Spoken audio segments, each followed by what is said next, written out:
থেকে 500 বছরের পুরনো এক শিব মন্দির আছে। মানচিত্র, তোমরা এই মানচিত্র দেখে সঙ্গে দেখা, যখন কেউ ঘরে মারা যায় আমরা পিণ্ড দান করতে অনেকে আমরা গয়া যাই।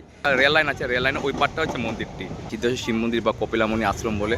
মায়ের মন্দির ছিল, পুরো মন্দির ছিল ছনের। 2001 সালে ঐতিহাসিক দুর্গের মেইন প্রবেশ দুয়ার। আমি তোমাদেরকে দুর্গের ভিতরটা দেখাচ্ছি। এখান থেকে নজর রাখা হতো, এখান থেকেও এই শত্রু দলকে দেখা হতো বা শত্রু দল আসে কিনা। এই কোনা একটা, এই কোনা একটা।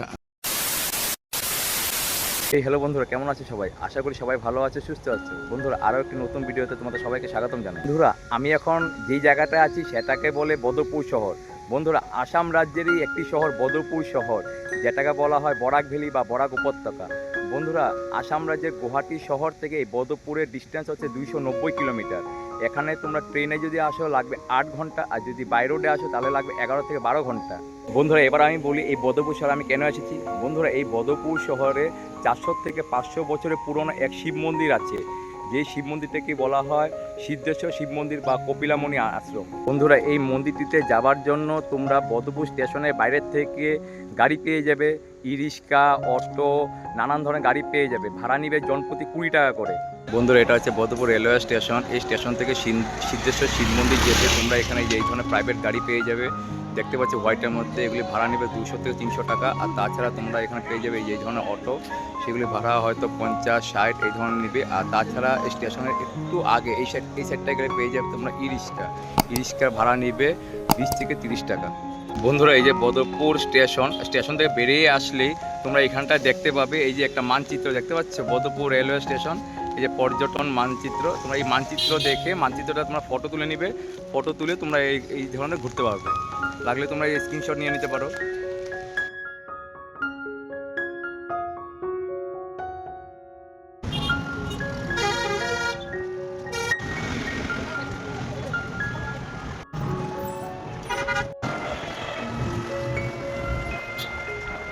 বন্ধুরা, এই দিকটা হচ্ছে বদরপুর টাউন, আর এই দিকটা হচ্ছে কালাইন মেঘালয় শিলং যাওয়ার রাস্তা। এই দুই রাস্তা মাঝখান দিয়ে এই যে একটা রাস্তা চলে গেছে দেখতে পাচ্ছ, এটা হচ্ছে শিলচর যাওয়ার রাস্তা। আমরা এখন এই দিকটায় যাব। এই দিকটায় হচ্ছে সেই মন্দিরটি যেটা তোমাদেরকে এখন দেখাবো। বন্ধুরা, আমার এই পাশে হচ্ছে বদরপুর টাউন, আর এই পাশটায় হচ্ছে শিলচর। এই দুই রাস্তা মাঝখানে হচ্ছে এই ঐতিহাসিক 500 বছরের পুরনো এই আশ্রমটি, যে আশ্রমটিকে বলা হয় কপিলামণি শিব মন্দির। বন্ধুরা, এই ট্রেনটা যে দিক থেকে আসছে ওই দিকটা হচ্ছে বদরপুর, আর এই দিকটা হচ্ছে শিলচর। এই ট্রেনটা বদরপুর থেকে শিলচর যাচ্ছে, আর ঠিক কারণ এখানটা রেল লাইন আছে, রেল লাইনের ওই পারটা হচ্ছে মন্দিরটি। বন্ধুরা, এই হচ্ছে কপিলামণি, আর ওনার নামেই এই আশ্রমটি কপিলামণি আশ্রম বা সিদ্ধেশ্বর শিব মন্দির।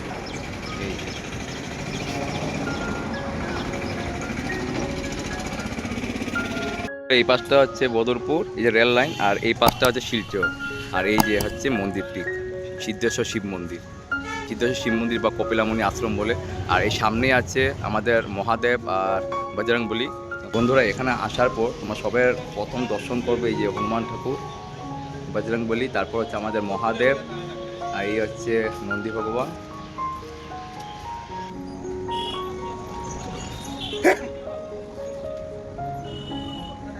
বন্ধুরা, এখন আমরা মন্দিরের ভিতরে প্রবেশ করব। প্রবেশ করতেই তোমরা প্রথম দেখতে পাবে এখানে সিংহ, আর এই পাশে নন্দী মহারাজ। তারপরে তোমাদের এখানে সিঁড়ি আছে, এই সিঁড়ি দিয়ে নিচে নামতে হবে।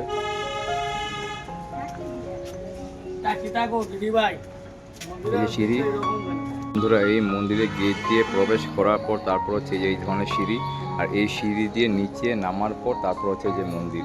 এই সিঁড়িতে নামার পর তোমরা ঠিক এই পাশে দেখতে পাবে মন্দিরগুলো, এই যে মন্দির।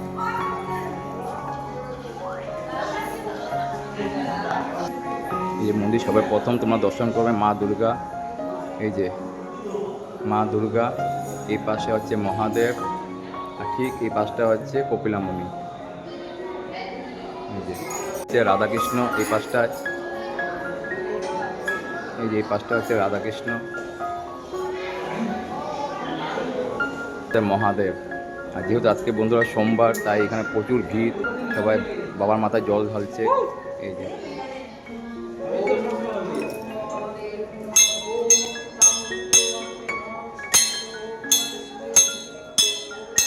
বন্ধুরা, মহাদেবের পূজার পর তারপর হচ্ছে এখানটা ভৈরব বাবা, এই যে ভৈরব বাবার মন্দির, এই যে পাশটা।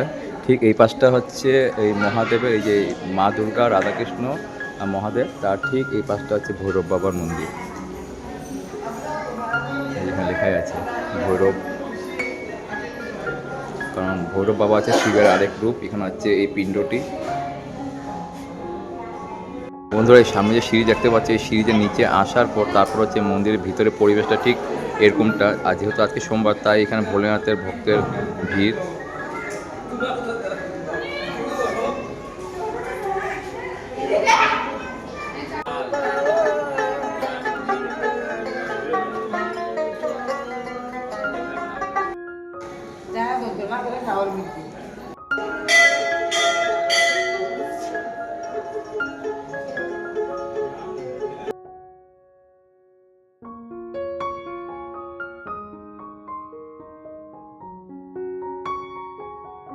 বন্ধুরা এই যে এটা হচ্ছে মন্দিরের পিছন দিক। মন্দিরের পিছন দিক আসার পর এখানটায় আছে আরও একটি শিবলিঙ্গ, এই যে। আর বন্ধুরা যেখানে শিবলিঙ্গ বা যেখানে মহাদেব থাকবে সেখানে মা গঙ্গা থাকবেই। আর এখানে যে মা গঙ্গা আছে, এই মা গঙ্গাকে বরাক নদী নামে পরিচিত। আর এই নদীর নদীর এই পাশটা, মানে মন্দিরের ঠিক এই পাশটা হচ্ছে সিঁড়ি। আর সিঁড়ি দিয়ে নিচে নামার পর এখানটা যে সেই নদীর ধারে বসে বা সেই নদীর পাড়ে বসে যেখানে মুন্ডন, তারপর অস্থিদান, পিণ্ডদান, গঙ্গা পূজা সব এখানটা হয়। আজকে যেহেতু সোমবার, এই কারণে এখানে প্রচুর ভিড়। বরাক নদী। আর ঠিক নদীর ওই পাড়টা দেখো সবুজে ঘেরা একটি গ্রাম। আর এই গ্রাম আর এই নদী সব কিছু মিলিয়ে এক মনোরম দৃশ্য। আর নদীর পাড়ে দেখো কত ভোলেনাথের ভক্তরা।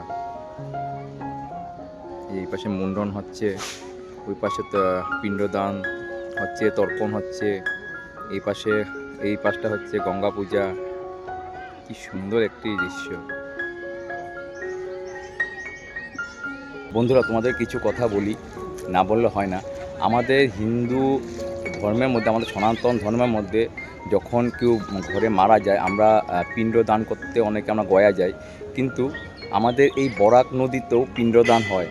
গয়া যেরকম একটি পুণ্যস্থান, সেরকম এই বরাক নদী বা এই যে শিব আমার পিছনে দেখতে পাচ্ছি এই ভোলেনাথের মন্দির, এই ভোলেনাথের মন্দিরে এই স্থানে বসে, এই গঙ্গা ঘাটে বা এই বরাক নদীর ঘাটে বসে এখানে পিণ্ডদান, অস্থিদান সব কিছু এখানে করা হয়। যে আমার পিছনে এখানে দেখতে পাচ্ছ।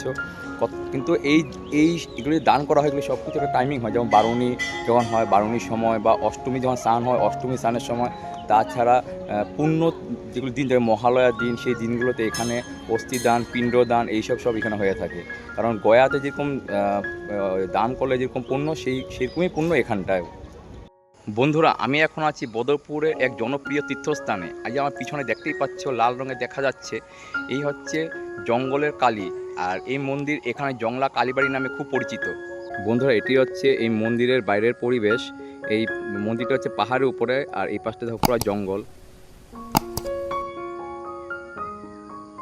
এই দেখো মায়ের মন্দির এই পাহাড়ের উপরে। বন্ধুরা এই মন্দিরে প্রত্যেক দিনই পূজা হয়ে থাকে, কিন্তু এখানে মেইন পূজা হচ্ছে মঙ্গলবার আর শনিবার। বন্ধুরা এটা হচ্ছে মন্দিরের উপরে এই মায়ের মন্দির, শ্রী শ্রী জংলা কালীবাড়ি। আর এই পাশটা হচ্ছে ভোগ রান্না হয়, এই দেখছে ভোগ বানানো হচ্ছে। আর এটা মন্দিরের আশেপাশে পরিবেশটা।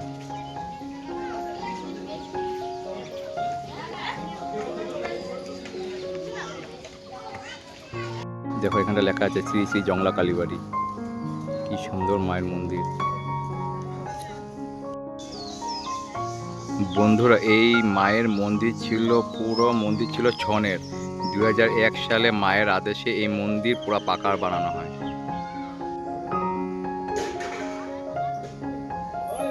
এই হচ্ছে মা জংলা কালী।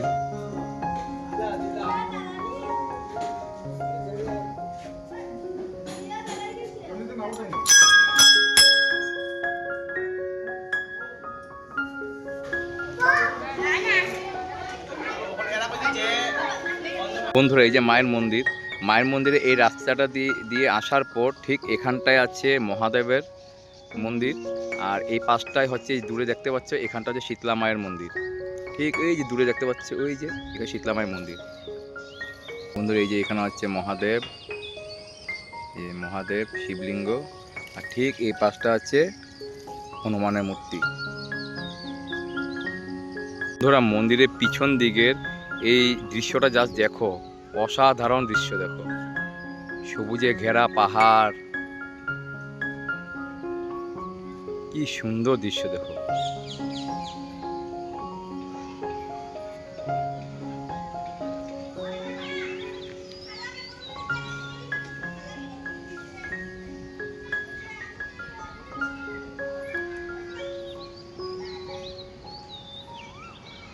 বন্ধুরা এই পাশে হচ্ছে মায়ের জংলা মায়ের মন্দিরটা, আর এই পাশে যে রাস্তাটা দেখতে পাচ্ছ, এই যে রাস্তাটা, এই রাস্তাটা সিধা আসার পর এখানটায় হচ্ছে মা শীতলা মায়ের মন্দির। মন্দির না, এখানে মায়ের বিগ্রহ বা মায়ের পিণ্ড বলতে পারো। কি সুন্দর দেখো।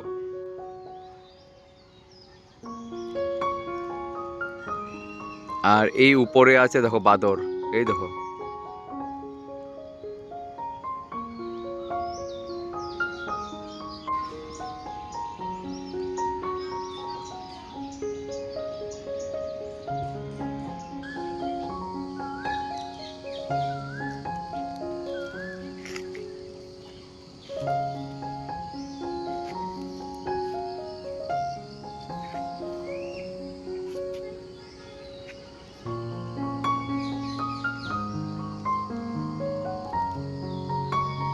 বন্ধুরা আমার পিছনে যে দেখতে পাচ্ছ যে ঐতিহাসিক গেট, এটি হচ্ছে এই বরাক উপত্যকার যে ঐতিহাসিক দুর্গ আছে সেই দুর্গের মেইন এন্ট্রেন্স গেট, যেটা মেইন প্রবেশ দুয়ার, ঐতিহাসিক দুর্গের মেইন প্রবেশ দুয়ার।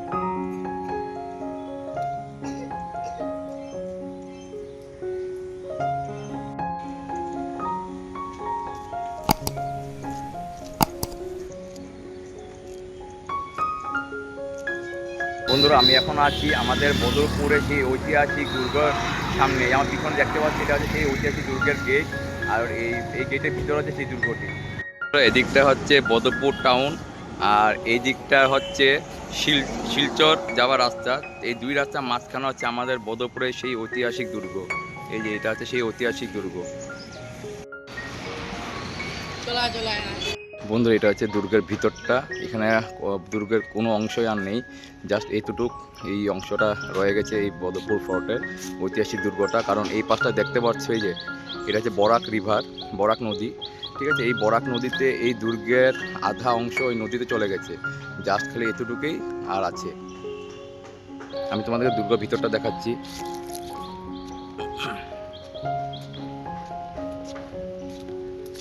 দুর্গের দুয়ারটা, ঠিক দুয়ারের ভিতরে এই অংশটুকুই আর রয়ে গেছে। এই যে এটা হচ্ছে দুর্গের ভিতরের অংশ।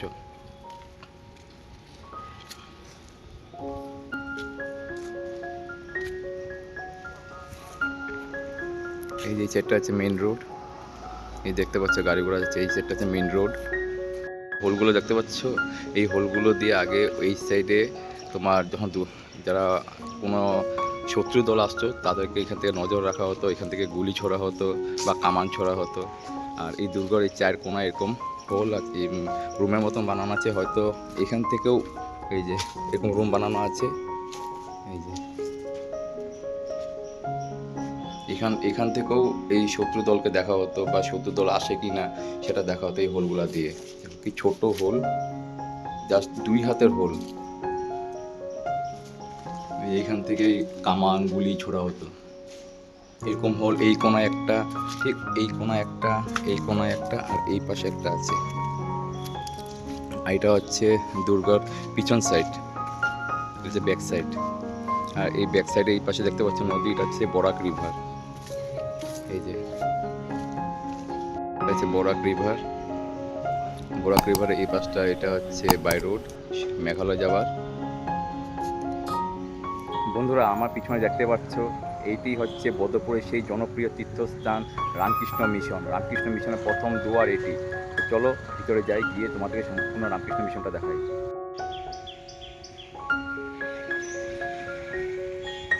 বন্ধুরা এটা হচ্ছে মন্দিরের প্রথম গেট। এই গেট দিয়ে এসে এই রাস্তা ধরে এসে একটু উপরে, আর তারপর হচ্ছে সেকেন্ড গেট। এই সেকেন্ড গেটের ভিতরেই হচ্ছে রামকৃষ্ণ মিশন। বন্ধুরা এটাই হলো বদরপুরের রামকৃষ্ণ সারদা সেবাশ্রম। এই মন্দিরটি 1961-এ বানানো হয়েছে। আর এই মন্দিরের বাইরটা দেখো কি সুন্দর, শান্ত নীরব একটি পরিবেশ। আর এই বট গাছটা দেখো অসাধারণ অসাধারণ, কি সুন্দর এই বট গাছের ছায়া এই মন্দিরের উপরে।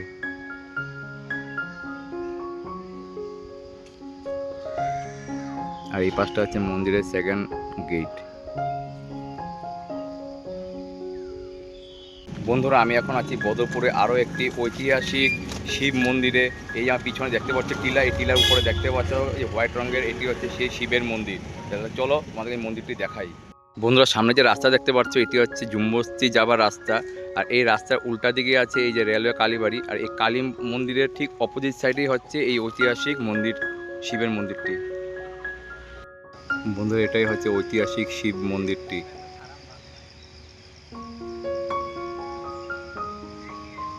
মন্দিরের ভিতরে এই জায়গাটায় শিবলিঙ্গ থাকে, কিন্তু এখন শিবলিঙ্গটি নেই, কারণ প্রত্যেক শিবরাত্রিতে এখানে শিবলিঙ্গ রেখে পূজা করা হয়। আর তখন থাকে প্রত্যেক শিবরাত্রিতে থাকে প্রচুর ভক্তের ভিড় এই পুরা টিলার উপরে। বন্ধুরা এটি হচ্ছে মন্দিরের বাইরটা, মন্দিরের বাইরের চারিদিকের দৃশ্যটা দেখো কি মনোরম দৃশ্য। এখানটা হচ্ছে মন্দির, আর এই পাশটা দেখো সবুজে ঘেরা টিলা।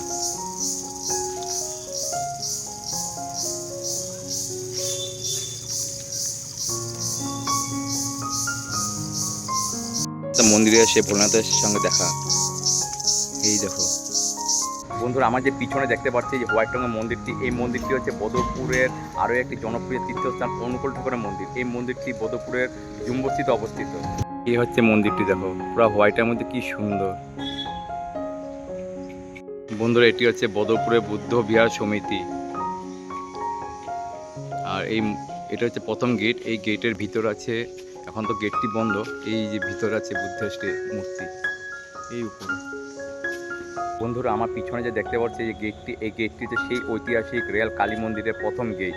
তোমাদেরকে ভিতরটা আমি দেখাচ্ছি চলো। বন্ধুরা এটি হচ্ছে সেই ঐতিহাসিক রেলওয়ে কালী মন্দির। এই যে মায়ের মন্দির, মায়ের মন্দির এখন দুয়ার বন্ধ তাই দেখাতে পারছি না। এটা হচ্ছে মন্দিরের চারিদিকে পরিবেশটা। এই যে এখানে যে রুমটা দেখতে পাচ্ছ, এখানটা হয় দুর্গা পূজা, বাসন্তী পূজা এখানটায় হয়।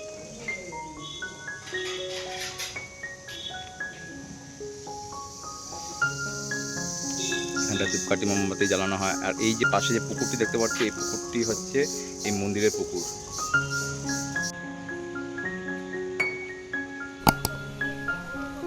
বন্ধুরা তোমরা হয়তো ভাবছো এই মন্দিরটির নাম রেলওয়ে কালীবাড়ি কেন, কারণ বন্ধুরা এখানটায় আগে ছিল রেলওয়ে স্টাফদের প্রচুর কোয়ার্টার ছিল।